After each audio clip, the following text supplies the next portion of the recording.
So Vincent made me stand there in our apartment hallway while he literally sniffed my work scrubs like some kind of deranged bloodhound because I took an extra 10 minutes at the Acme. 10 minutes.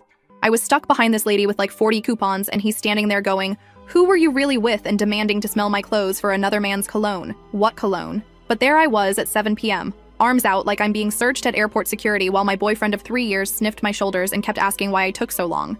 The coupons lady. That's why I took so long. But he pulled up his stupid app that tracks my location and showed me that I'd been stationary in the parking lot for 4 minutes after leaving the store, so clearly I must have been meeting someone. I was putting groceries in my trunk. In November rain. It takes a minute. But no, I had to pull up my bank statement on my phone right there to prove I'd only been to Acme, show him the receipt with the timestamp, and explain why I'd paused in the parking lot. And you know what? I did it. I explained everything like it was completely normal for a grown woman to have to prove she went grocery shopping. This is my life now. This is what I've been doing for 2 years. It started so slowly I didn't even notice I was drowning. Vincent's ex Ashley cheated on him 3 years ago. And I mean, she really did him dirty. Like screwing his former roommate kind of dirty. When we started dating in late 2021, he was still pretty messed up about it. He'd make these comments about how he never saw it coming, how she'd lied so easily, how he wished he'd paid more attention to the signs. I felt bad for him. He seemed so hurt and vulnerable, and I wanted to show him that not all women are like that. I wanted to be the one who proved that you could trust again. So when he asked if he could have my Instagram password a few months in, because it would make him feel more secure, I gave it to him. When he suggested I share my location with him so he wouldn't worry when I was driving home late from work, I did it. When he got anxious about me having guy friends and said it would mean a lot if I created some distance there, I did that too. Every single time he asked for something to help him feel safe, I said yes because I loved him and I wanted him to heal.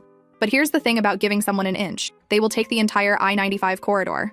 I work near Center City and my schedule is the same every week. Monday through Thursday, 7:30 a.m. to 5 p.m., with an hour lunch break at noon. Vincent knows this. He's known this for 3 years.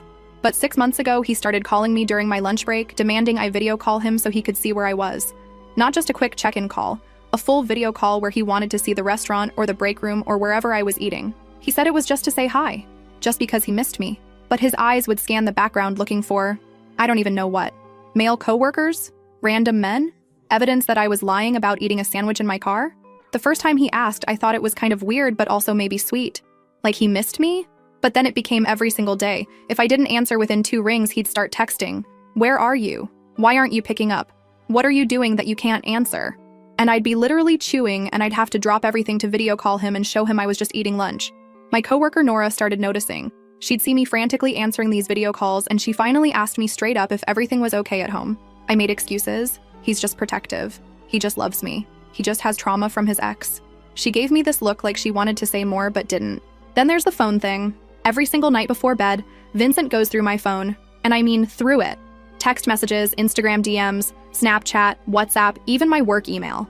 He scrolls through everything from the entire day. If I got a text from a guy, doesn't matter if it's my boss Ricky asking or my cousin Hector sending a meme, Vincent needs a full explanation. Who is this? Why are they texting you? What do they want? Show me previous messages with them. I tried to push back on this exactly one time about 8 months ago. I told him I felt like he didn't trust me, and that going through my phone every night was making me feel anxious. He completely broke down, started crying, said he knew he was being crazy but he couldn't help it, that Ashley had destroyed his ability to trust, that if I really loved him, I'd understand he needed this right now. He promised he was working on it. He swore he'd get better. And like an idiot, I believed him and apologized for bringing it up. It's gotten worse since then, not better. He times my commute now. My drive from the work to our apartment should take 23 minutes according to Google Maps. If I take longer than 30 minutes, I get interrogated. Traffic? Show me proof. Stopped for gas? Show me the receipt. Had to run into CVS? What did you buy and why didn't you tell me you were stopping? It's like being on house arrest except I never committed a crime. I've cut off every male friend I had. My buddy from high school, Gregory, who I used to grab lunch with sometimes, gone. The guy friends from my yoga class at the gym, stopped going to that class entirely. My neighbor in our apartment building who I'd sometimes chat with by the mailboxes, I literally cross the street now if I see him coming. Vincent said maintaining friendships with guys while in a relationship was disrespectful, and that if I really cared about his feelings, I'd prioritize our relationship over random friendships. And here's the most pathetic part. I did. I actually did all of it. My little sister Julia is a junior at Temple, and she started asking questions. Last month we met up at Chick-fil-A near campus, and I had to video call Vincent in the middle of lunch to prove I was actually with her and not secretly meeting a guy. Julia watched this happen with her mouth literally hanging open. After I hung up, she goes, "What the actual hell was that?" And I tried to laugh it off. She wasn't laughing. She told me this wasn't normal, that this was controlling and weird, and I needed to wake up. I got defensive. Told her she didn't understand because she's never been in a serious relationship. She left looking genuinely scared for me. My mom has noticed too. During Sunday dinner at my parents' house a few weeks ago, Vincent called me 3 times during the meal. 3 times. We were there for like 2 hours, and he needed to know what time we ate, what we were eating, who else was there, what we were talking about. My dad finally said something. Told Vincent maybe he should focus on his own evening and let me enjoy time with my family. Vincent got super quiet and tense. Later in the car, he told me my dad was disrespectful, and maybe we should skip the next few Sunday dinners. We haven't been back since. The grocery store thing yesterday, though, that broke something in me. Standing there with my arms out while my boyfriend sniffed my clothes because I took too long buying chicken and pasta. I caught a glimpse of us in the hallway mirror, and I didn't even recognize myself. When did I become this person? When did I accept this as normal? After he finished his sniff inspection and determined I was telling the truth, he just went into the living room and turned on the TV like nothing weird had just happened. Asked what I was making for dinner, and I stood there in that hallway with my grocery bag still on the floor, and something clicked. This isn't love. This isn't protection or care or even paranoia from past trauma. This is control. This is prison. I have a GPS tracker on me 24/7. My phone gets searched daily. I can't have male friends. I can't take an extra 5 minutes anywhere without an interrogation, and I just let my boyfriend smell me for evidence of cheating. What the hell have I been doing for 2 years? I made dinner. We ate. He told me the pasta was a little overcooked. Then he took my phone for his nightly scroll through while we watched TV. I sat there watching him read through every single message, and I realized I felt nothing. No love, no affection, just this hollow, tired feeling. This morning I went to work like normal, but the whole time I was thinking about that hallway moment, about my sister's face, about my dad's comment, about Nora's concerned looks. During my lunch break, Vincent called for the daily video check-in. I stared at my phone ringing, and for the first time in 2 years, I let it go to voicemail. He called back immediately. I didn't answer. Then the text started. Where are you? Why aren't you answering? What's going on? Are you okay? Call me back right now. I turned my phone face down on my lap and ate my sandwich in my car in the parking lot. And something about that small act of defiance felt absolutely wild. My hands were shaking. My heart was pounding. All because I didn't answer a lunchtime video call. When I finally looked at my phone, I had 14 missed calls and 31 text messages. The messages got progressively more frantic and then angry. The last one said, "If you don't call me back in the next 5 minutes, I'm driving to your office." I called him back. Told him I was in a procedure and couldn't answer. He asked why I didn't text him that. Why I left him hanging. Why I would ignore him when I know it makes him anxious. I don't know what I'm going to do, but I know I can't keep living like this. I can't keep being the woman who gets sniffed in hallways and has to prove she went grocery shopping. I can't keep sacrificing every friendship and every minute of freedom to manage someone else's insecurity. Something has to change. I just have no idea how to make it happen when I can't even take a lunch break without permission. Update. Okay, so the comments on my last post absolutely wrecked me in the best way possible.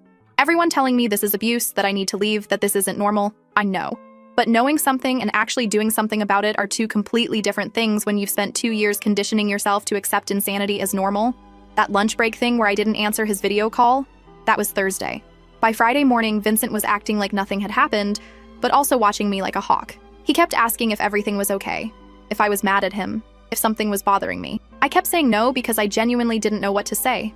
Like, what do you even say to someone when you suddenly realize your entire relationship is a control scheme? Friday after work, I stopped at the Target because we needed laundry detergent. Just laundry detergent. I texted Vincent that I was stopping, because apparently that's a thing I have to do now. And he immediately called. Not texted back. Called. Wanted to know which Target, what I was buying, how long I'd be. I told him maybe 15 minutes, and he goes, "Okay, but if you're longer than 20, I'm going to worry, so just keep me updated."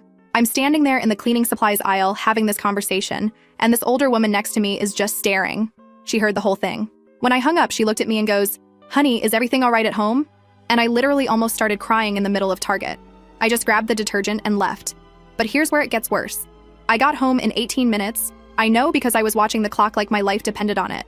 And Vincent was sitting on the couch with his laptop open. He'd been tracking my location the entire time. He knew exactly when I'd left work, when I'd arrived at Target, how long I'd been inside, and when I'd gotten home. He showed me the little map with my route marked out and was like, "See, you made great time."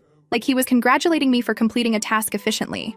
I just stood there holding this bottle of Tide and something in me snapped. I asked him why he needed to track me when I'd told him where I was going. He got this confused look and said he wasn't tracking me. He was just checking to make sure I was safe. I asked what the difference was. He said the difference is that tracking implies I don't trust you, but checking implies I care about you. I told him it feels exactly the same from where I'm standing. That's when he got upset. Started going on about how he's been trying so hard to work on his trust issues, how he's been doing so much better, how it's not fair for me to act like he's some kind of controlling monster when all he's doing is caring about my safety. He brought up Ashley again, said she used to get mad at him for asking questions too, and that's how he missed all the signs that she was cheating. Said he refuses to be that naive again. I told him I'm not Ashley. I've never been Ashley. I've spent 2 years proving I'm not Ashley, and it's never been enough. He got really quiet.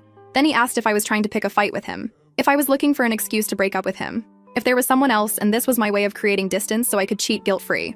The audacity. I've given this man every password, every login, every second of my location data, cut off every male friend, video called him from my lunch breaks for 6 months straight, and he's asking if I'm trying to create distance so I can cheat. I told him that was insane. He said it wasn't insane, it was a legitimate question given that I was suddenly acting different. I asked him what different meant and he started listing things. You didn't answer my video call on Thursday. You seemed annoyed when I checked in about Target. You're being defensive right now. You haven't seemed as affectionate lately. I'm standing there listening to him build this case against me using normal human behavior as evidence, and I realized this is what he does. This is what he's been doing. Anytime I show even the slightest resistance to his surveillance, he flips it around and makes it about me being suspicious, makes it about me pulling away, makes it about me potentially cheating. And then I apologize and prove myself all over again. Not this time. I told him I needed some space to think. He asked what that meant. I said it meant exactly what it sounds like. I need space. He wanted to know if space meant we were breaking up, or if space meant I just needed a few hours or what because he needed clarity. I said I didn't know yet and he lost it. Started yelling about how I can't just say I need space without explaining what that means. How that's manipulative and unfair. How I'm punishing him for caring about me. How if I'm having doubts about us, then I need to say that clearly instead of being vague. I tried to leave the room and he followed me into our bedroom still yelling, asking where I was going, if I was going to stay with someone, who I was texting, why I was being like this. I grabbed my phone and my purse and told him I was going to my parents' house. He wanted to know for how long. I said I didn't know. He blocked the bedroom door and said we needed to finish this conversation first, that I couldn't just walk out in the middle of a fight. I told him to move and he said no, not until you tell me what's really going on. I pushed past him. He didn't physically restrain me, but he definitely didn't move easily. Got to my car and I had 6 texts before I even left the parking lot, asking where I was, when I'd be back, if I was really going to my parents or somewhere else, saying we needed to talk about this like adults, saying he deserved better than me just running away. I drove to my parents' house in Northeast Philly crying the entire way. Got there around 8 p.m. and my mom took one look at my face and pulled me inside. My dad was watching the Flyers game and he turned the TV off immediately, which never happens. They both just sat there while I ugly cried on their couch for 20 minutes. When I finally calmed down enough to talk, I told them everything. Not just the grocery store sniffing thing or the video calls, but everything. The phone checks every night. The location tracking, the timed commutes, cutting off my friends, the interrogations about male cashiers and coworkers, all of it. My dad's face went red, like I've never seen him that angry. He wanted to know why I hadn't told them sooner. My mom was crying. She kept asking how long this had been going on and seemed devastated that I'd been dealing with this for 2 years while they had no idea. I tried to explain that it happened gradually, that I didn't realize how bad it was until recently, that Vincent's ex really did cheat on him and I was trying to be understanding. My dad cut me off and said he doesn't give a damn about Vincent's ex. That's no excuse for treating me like a prisoner. My mom said trauma doesn't give someone the right to traumatize you. Then my phone started buzzing. Vincent was calling. I let it go to voicemail. He called back. I declined it. Then the texts started coming in rapid fire. Your dad's car is in the driveway, so I know you're there. Why aren't you answering? We need to talk about this. You can't just ignore me. This is childish. I'm worried about you. Please just answer the phone. My dad looked at my phone screen and goes, "He's tracking you right now?" And I nodded. He told me to turn off my location sharing immediately. I hesitated because the thought of Vincent not being able to see where I am made me anxious, and that's when I realized how messed up my thinking had become. I'm sitting in my parents' house scared to turn off location tracking because my boyfriend might get upset. My mom helped me go through my phone. We turned off location services for Find My Friends. We changed my Instagram password. My dad wanted me to block Vincent's number entirely. I stayed at my parents' house that night in my old bedroom. Vincent texted me 45 times. I counted. They ranged from apologetic to angry to confused to accusatory. Some highlights. I'm sorry if I upset you, but you're blowing this out of proportion. Your parents are poisoning you against me. If you need space, fine, but you need to communicate that properly. I can't believe you're doing this to me after everything we've been through. Are you with someone right now? Is that why you won't answer? Saturday morning, my mom made pancakes and we sat at their kitchen table while she and my dad told me I needed to end this relationship. That this wasn't love, this was abuse. That they'd been worried for months but didn't want to overstep. That they'd noticed me becoming more withdrawn and anxious but thought maybe I was just stressed from work. My sister Julia showed up around 10 a.m. Apparently, my mom had called her and filled her in. Julia was furious, kept saying she knew something was wrong, that she'd been telling me for months this wasn't normal. She wanted to know if Vincent had ever been physical with me, and I said no. But then I remembered him blocking the bedroom door and realized maybe that counted as physical intimidation even if he didn't hit me. But here's the thing. Knowing you need to leave someone and actually doing it are hard when you still have all your stuff in an apartment with them. When you share a lease. When part of you still feels guilty because he really was hurt by his ex, and maybe you're abandoning him when he needs support. Vincent showed up at my parents' house Saturday afternoon. I was in the living room with Julia when the doorbell rang. My dad answered it, and I heard Vincent's voice asking to see me. Heard my dad tell him now wasn't a good time. Vincent insisted that we needed to talk, that I couldn't just disappear and refuse to communicate. My dad said I'd talk to him when I was ready, and to please leave. Vincent raised his voice, said this was ridiculous, that I was his girlfriend and he had a right to see me, that my parents were interfering in our relationship. My dad told him to leave or he'd call the cops. Vincent must have seen me through the window because he started yelling my name, asking why I was doing this, saying he deserved an explanation, saying we could work through this if I'd just talk to him. Julia went to the window and closed the curtains. My mom sat next to me on the couch and held my hand. We sat there listening to Vincent yell from the front lawn for almost 10 minutes before he finally left. My dad watched through the window to make sure he actually got in his car and drove away. My dad asked if I wanted to file a restraining order. I said no, that seemed extreme. He looked at me like I was crazy and said, "May, the man just showed up uninvited, refused to leave, and screamed at you from our front lawn. That's not extreme, that's harassment." Sunday, my mom suggested I take the day to do something for myself. Get out of the house, clear my head, not think about Vincent for a few hours. Julia offered to take me to the art museum since I used to love going there. We walked around the exhibits for like 3 hours. And it was the first time in months I'd done something without having to check in with anyone or explain where I was going. My phone died halfway through and I didn't even panic. That's how controlled I'd become. My phone dying used to send me into complete anxiety because Vincent couldn't reach me. But yesterday I just enjoyed being unreachable. We stopped at Reading Terminal Market after for lunch and ran into Nora from my work. She was there with her husband getting cheesesteaks, and she took one look at my face and asked if I was okay. I guess I looked pretty rough. Julia excused herself to give us privacy, and Nora asked if this was about Vincent. I asked how she knew, and she said she'd had a boyfriend exactly like him in college, that she recognized the signs immediately. The constant video calls, the anxiety whenever my phone rang, the way I'd jump to answer. She said she'd wanted to say something but didn't want to overstep, and now she felt guilty for not speaking up sooner. I told her it wasn't her fault, that I probably wouldn't have listened anyway. She gave me her number and told me if I needed anything, a place to stay, someone to talk to, help moving my stuff, to call her. Said her husband has a truck and they'd help me move out whenever I was ready. That offer made me realize I actually have to do this. I can't just hide at my parents' house forever. I have to go back to that apartment and get my things. I have to actually end this relationship, not just avoid it. Last update. I went to work Monday morning and Vincent was waiting in the parking lot. I pulled into my usual spot at 7:15 a.m. and there he was, leaning against his car with 2 coffees from Wawa, like this was some romantic gesture. When he saw me, he held up one of the cups and smiled like we were just a normal couple having a normal Monday morning. I sat in my car for a solid minute trying to decide what to do. Part of me wanted to just drive away, but I had clients scheduled and I wasn't going to let him ruin my job. So I got out and walked straight toward the office entrance without acknowledging him. He followed me, started talking about how he'd been up all night thinking about us, how he'd brought my favorite coffee as a peace offering, how he really wanted to talk before I went into work. I told him I had nothing to say to him right now, and he grabbed my arm. Not hard, not violently, but he grabbed me. And when I looked down at his hand on my arm and then back up at his face, something shifted in me. I yanked my arm away and told him to never touch me again. He looked genuinely shocked, like he hadn't even realized what he'd done. Started apologizing immediately, saying he was just trying to get my attention, that he didn't mean anything by it. I walked into the office and he didn't follow me inside, thank God. But I could see him through the window sitting in his car, just sitting there, watching the building. Nora noticed immediately when I came in, asked if that was Vincent outside, and I said yes.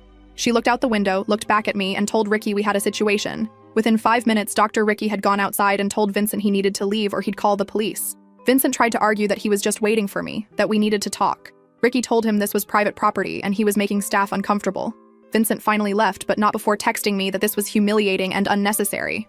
Around 11 a.m., my mom called. Vincent had shown up at their house again. My dad had told him through the door that I wasn't there and he needed to stop coming by. Vincent had apparently stood on the porch, insisting he just wanted to return some of my things, that he wasn't trying to cause problems. My dad told him to leave the stuff on the porch and go. Vincent refused, said he wanted to hand them to me personally so we could at least have a civil conversation. My dad called the police. Vincent left before they arrived but filed a report anyway. The officer told my parents that if Vincent came back, they could pursue a restraining order, but right now it was just a domestic dispute and Vincent technically hadn't broken any laws. That pissed me off. He was stalking me. showing up at my work, showing up at my parents' house repeatedly, refusing to leave me alone. But apparently that's just a domestic dispute. During my lunch break, I called Julia and told her I needed to get my stuff out of the apartment, that I couldn't keep avoiding this. She said she'd skip her afternoon classes and meet me there with Mom. I texted Nora and she said she and her husband Greg could meet us at 6 p.m. with their truck. I finished work and drove straight to the apartment. My hands weren't shaking. My stomach wasn't flipping. I was just done. Done with being scared. Done with avoiding confrontation. Done with letting Vincent control my life even after I'd already decided to leave. Julia and my mom were already there when I arrived around 5:30. Vincent's car wasn't in the parking lot, which I thought meant we might actually get lucky and do this without a scene. We went upstairs and I used my key to let us in. The apartment was a mess. Like Vincent had torn through it looking for something. Drawers open, closet doors hanging wide, stuff pulled out of cabinets. There were printed screenshots of text conversations taped to the walls. My text conversations with Julia, with Nora, with my parents. He'd gone through my phone during one of his nightly inspections and printed out anything that mentioned him or our relationship. My mom stood in the middle of the living room looking at these papers taped everywhere and just goes, "What in the actual hell?" And I couldn't even answer her because I was reading them. There was the conversation where Julia called him controlling. The texts where my mom asked if I was okay. Messages where Nora asked about the video calls. All of it printed out and displayed like evidence in a murder investigation. Julia started ripping them down. Told me to start packing my bedroom stuff while she and Mom handled this.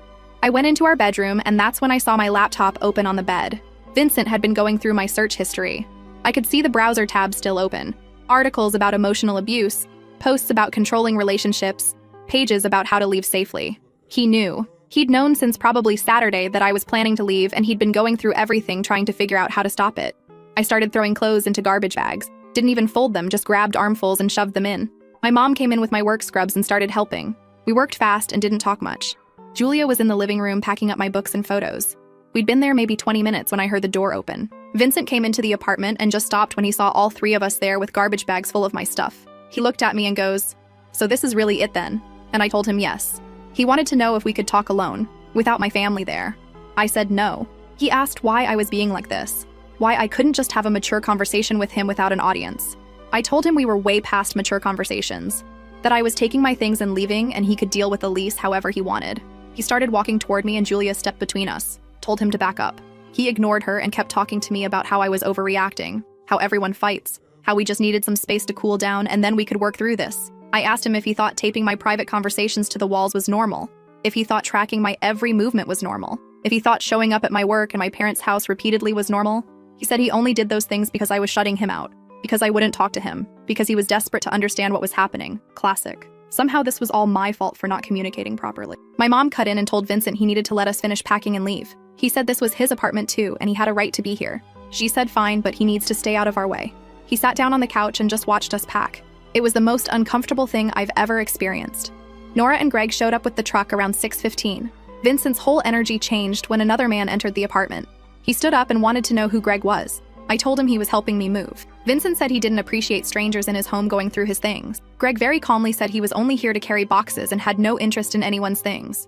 We started loading stuff into the truck. It took 3 trips up and down the stairs. Vincent followed us on every single trip making comments, asking if I was really going to take the coffee maker we'd bought together, pointing out which furniture was his and which was mine, saying he couldn't believe I was doing this over something so small. Small. He called 2 years of surveillance and control small. On the last trip down, I grabbed my box of bathroom stuff and Vincent blocked the doorway. Said we needed to talk before I left, that he deserved a real conversation about what went wrong, that after years together, I owed him that much. I told him I didn't owe him anything, that I'd given him 2 years of complete access to my entire life and it was never enough, that he'd taken a relationship and turned it into a surveillance operation, that I was done proving myself innocent when I'd never committed a crime. He started crying, actually crying, saying he loved me, that he'd never meant to make me feel controlled, that everything he did was because he was scared of losing me. Said if I'd just come back inside, we could talk about boundaries, about what needs to change, about how to move forward. I asked him if he seriously thought boundaries would fix this. If he thought I could trust him to respect any boundary when he'd spent 2 years breaking down every single one I tried to set. He said that wasn't fair, that I'd agreed to all of it, that I'd given him my passwords and my location willingly. And he was right. I had agreed to it. Because he'd manipulated every single request into a test of my love and faithfulness. Because he'd made me believe that if I really loved him, I'd prove it by giving up my privacy. Because he'd convinced me that normal relationship boundaries were actually signs of having something to hide. I told him all of that. Told him that agreeing to something under manipulation isn't the same as consent. That I'd spent 2 years trying to heal his trauma while he traumatized me. That I was done sacrificing myself to manage his insecurity. Julia lost it. Told Vincent he was delusional if he thought any of his behavior was normal. That showing up at someone's workplace and their family's home repeatedly is stalking. That sniffing your girlfriend's clothes for cologne is unhinged. That timing commutes and demanding video calls during lunch breaks is controlling. Vincent told her to stay out of it, that this was between us. She said it stopped being just between us when he started harassing the whole family. Greg stepped forward and suggested Vincent move away from the door. Vincent looked at him, and for a second I thought he might actually try to fight. But then he just stepped aside and goes, "You're going to regret this." Not in a threatening way. More like a prediction. Like he genuinely believed that one day I'd wake up and realize I'd made a huge mistake leaving him. I walked out with my last box and didn't look back. We got everything loaded and I drove to my parents' house with my mom. Julia and Greg and Nora followed with the truck. We unloaded everything into my old bedroom and my parents' garage, and by 9 p.m., I was sitting on my childhood bed surrounded by garbage bags full of my life. Vincent texted me 89 times that night. I read every single one. And then I blocked his number. Blocked him on Instagram, Snapchat, WhatsApp, everything. Changed all my passwords again. Turned off any location sharing I might have missed. My dad helped me go through my phone settings to make sure there weren't any tracking apps I didn't know about. That was Monday night. Tuesday I went to work and Vincent wasn't there. Wednesday I went to work and he wasn't there either. Thursday afternoon he showed up at my parents' house while I was at work. Left a bag of my things on the porch with a note that said, "I'll always love you and I hope someday you'll realize what we had." What we had was him controlling every aspect of my existence while I convinced myself it was love. Friday my dad and I went to the courthouse and I filed for a protection from abuse order. The clerk asked me if Vincent had ever hit me and I said no. She asked if he'd threatened me and I said not directly. She asked what the basis for the order was and I told her about the location tracking, the showing up at my work and my parents' house multiple times, the refusal to accept that the relationship was over, the phone surveillance, the isolation from friends. She approved a temporary order. Vincent has a hearing scheduled for next month where he can contest it if he wants. My mom thinks he'll show up and try to convince the judge that I'm overreacting. My dad thinks he'll realize he's beat and leave me alone. Julia thinks he'll violate the order within a week. Nora thinks he'll find a way to blame me for everything and somehow make himself the victim. I don't know what he'll do. What I do know is that for the first time in 2 years, my phone isn't being searched every night. I can stop at Target without timing myself. I can eat lunch without a video call. I can talk to male coworkers without preparing an explanation. I can exist without surveillance. So yeah, I left. I'm staying at my parents' house until I can find my own apartment. I'm going to therapy next week. I'm reconnecting with Gregory and the friends I cut off. I'm learning to exist without someone monitoring my every move. And to everyone who commented on my first post telling me to run, thank you. You were right. This wasn't love. It was never love. It was control dressed up as caring, surveillance disguised as security, and isolation packaged as protecting the relationship. I'm out, and I'm staying out.